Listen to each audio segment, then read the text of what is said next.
Je m'appelle Aurélie Sarpon, qui est bien mon nom de famille. Parce que souvent, dans mes expos, les gens me demandent mais Sarpon, c'est un nom de peintre. Je dis non, non, c'est le nom de mon père. Donc Aurélie Sarpon. Je dessine depuis que j'ai 3 ans. Mon père était peintre, il bossait dans la publicité. Donc quand j'étais petite, j'utilisais les petits collages. Donc j'ai toujours aimé ça. Ma mère nous amenait dans tous les musées. Elle avait souvent en plus beaucoup de livres d'artistes peintres. Donc j'ai vraiment baigné dedans. Et j'ai toujours rêvé enfin, j'ai même pas rêvé, c'est que je pensais que c'était ça que j'allais faire en fait. Je me suis pas dit c'est ça que je vais faire. Non, c'était ma vie qui était prévue que je ferais ça, c'est tout.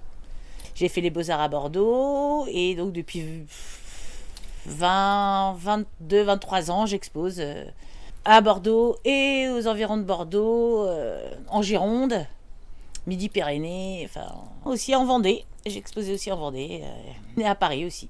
Voilà. Je suis née à Châlons-en-Champagne, mais j'ai beaucoup vécu à Paris et ça fait 25 ans que j'habite Bordeaux. D'où les Beaux-Arts à Bordeaux. Le Penseur de Rodin, l'Orangerie, le musée du Louvre, le musée d'Orsay. Tout le temps, dès qu'il y avait une expo à Paris, on y allait et on retournait plusieurs fois les voir.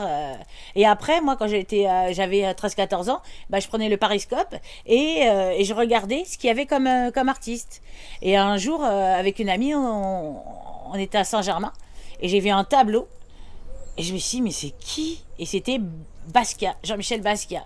Et j'avais 14 ans et j'ai adoré. Et j'ai fait j'ai essayé de chercher partout dans les bibliothèques Jean-Michel Basquiat. Et il a fallu attendre 1 an avant que je trouve quelque chose. Et je savais même pas que c'était un métis. Et j'ai été folle de ce peintre. Et au bout de 3 ou 4 ans, j'ai appris que c'était un métis. Et je me suis dit, bah tiens, c'est bizarre quand même. Et ouais, je suis folle de Jean-Michel Basquiat.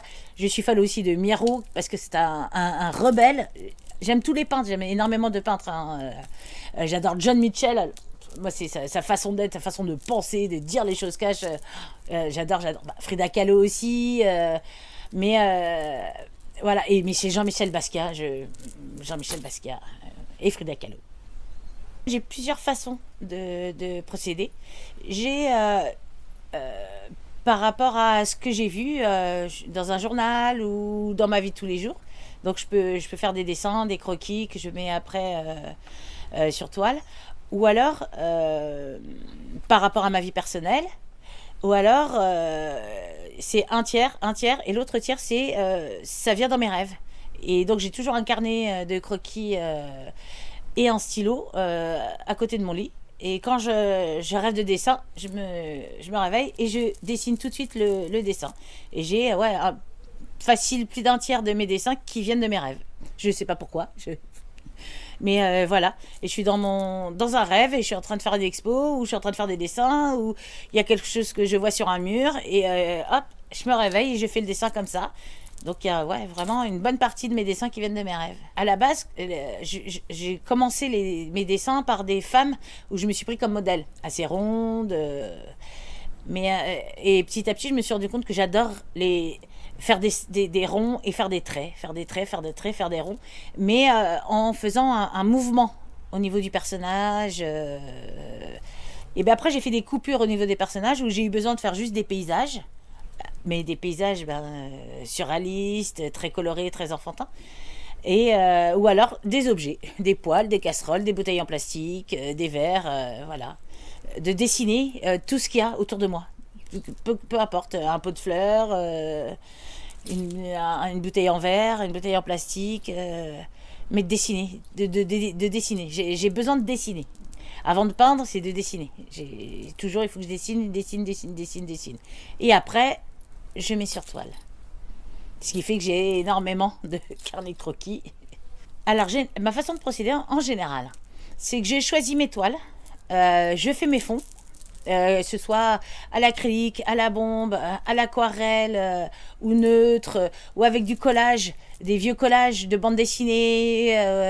Une fois que j'ai fait mes fonds, je regarde, je les mets face à moi en fonction du format, en fonction de la matière que j'ai mis dessus ou de la couleur. Je prends mes carnets de croquis et je regarde les dessins et je me dis, ah, ça ira là. Et derrière le tableau, je marque maison, ou je marque personnage, ou je marque poil, ou je marque arbre ou fleur.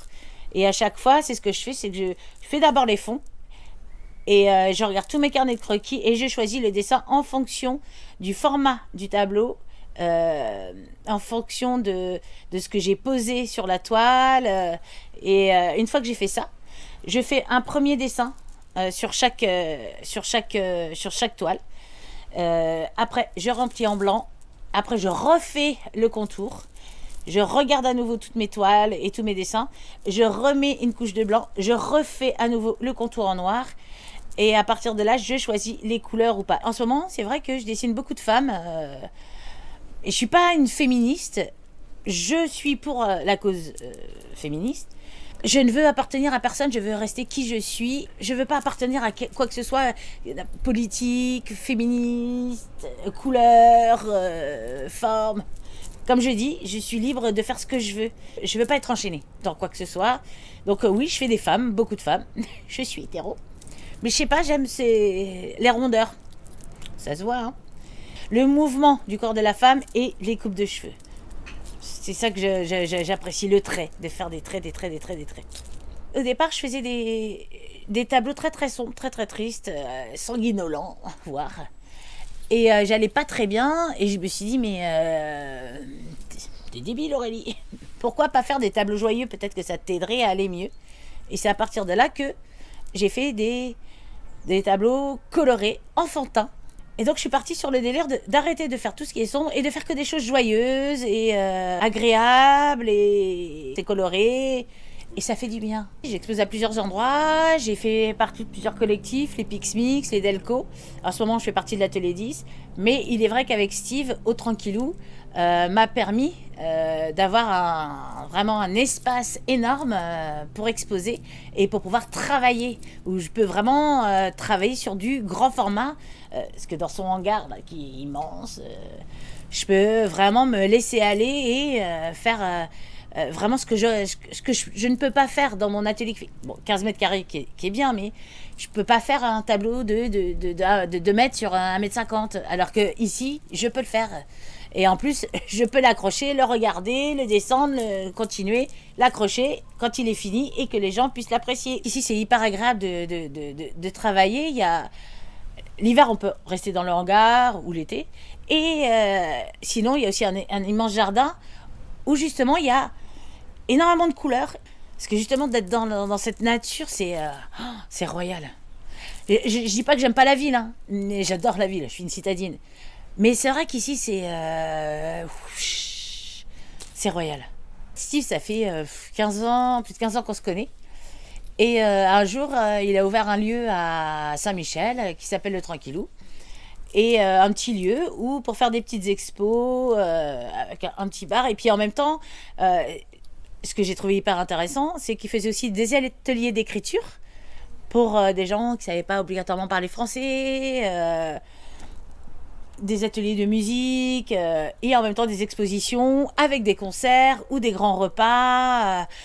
Et il m'a dit, ça te dit d'exposer? Je suis oui, pourquoi pas. Et à un moment donné, c'est vrai que s'est retrouvé que c'était trop petit, et il a trouvé ce lieu à Marmande qui est énorme, où là du coup il a pu, en plus moi j'ai pu exposer, bosser, et en plus il a trouvé d'autres artistes qui étaient intéressés, et donc faire des résidences d'artistes avec d'autres artistes, des sculpteurs, des photographes, des peintres, et c'est génial. Il a toujours été dans cette optique, promouvoir l'art, la musique, et aider les autres à se découvrir et à être découverts. Au départ, il m'a parlé de ce lieu, j'ai fait oui, pourquoi pas. Et je me suis rendu compte que oui, donc en fait, ce qui est assez intéressant, j'ai mon atelier à Bordeaux et j'ai mon atelier à Marmande.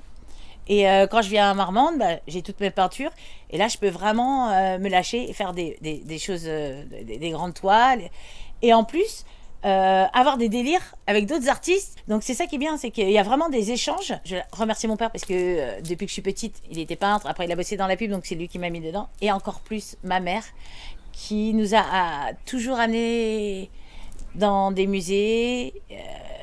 elle avait toujours des livres et elle nous a toujours dit faites ce que vous voulez faire, que vous aimez. Et elle m'a toujours soutenue dans les meilleurs moments comme dans les pires moments. Et elle m'a toujours soutenue et elle m'a toujours dit si c'est ça que tu veux faire, ben, de toute façon c'est pas compliqué, hein. Il faut travailler, il faut y croire et il faut y aller. Et sinon tu n'y arriveras pas. Et grâce à elle, ben, j'y suis arrivée. Merci maman, d'amour. Alors une dernière petite question. Est-ce qu'un jour tu comptes tirer un trait sur le dessin? Non, sinon je crois que je ne pourrai plus me voir en peinture. Merci beaucoup Aurélie. Bah merci à toi, très cher, et puis à bientôt. À très bientôt.